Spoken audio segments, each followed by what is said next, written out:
Thank you so much for your time. Really appreciate it. Okay. Joining me now, Senator Bernie Sanders, independent from Vermont, a member of the Energy and Natural Resource Committee. He was a no vote as well.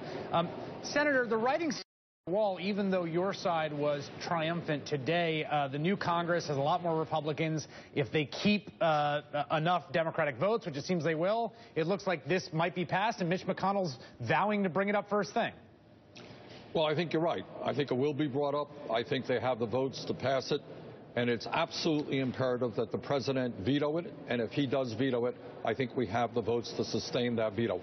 Look, Chris, at the end of the day, the scientific community is very clear.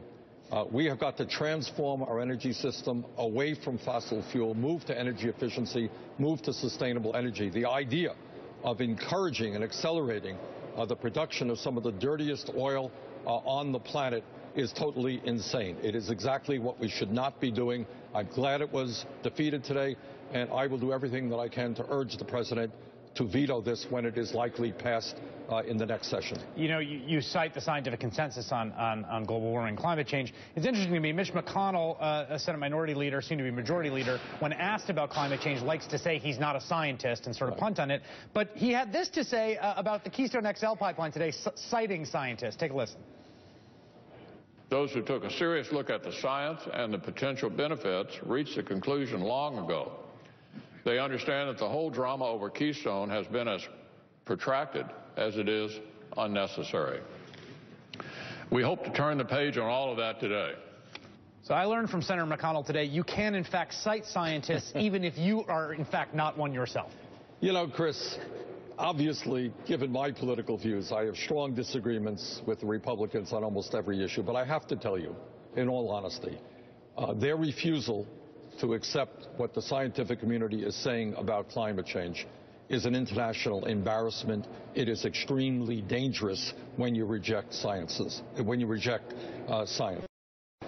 So I hope that the American people begin to stand up on this issue, demand that we move to energy efficiency and sustainable energy, and urge the president to stand tall and veto this. Are you surprised by the political salience this issue has taken on? I mean, what we're talking about is building a pipeline. It's going to bring oil from Canada down to some refineries in the Gulf. They'll ship it out. It's not some huge job boon. And yet it has become this kind of totemic issue. I mean, you got Mitt Romney talking about it, every ad run about it. Yes, because it is an absolutely symbolic issue, quite like health care is. The Affordable Care Act, Obama's legislation, is a modest piece of legislation originated in Republican think tanks. But it says that the federal government should do something on health care. The Republicans hate it. What this is about is to say, damn it, no matter what, we are going to be and remain dependent on fossil fuels. We don't want sustainable energy. That's what this is about. Senator Bernie Sanders, thank you very much.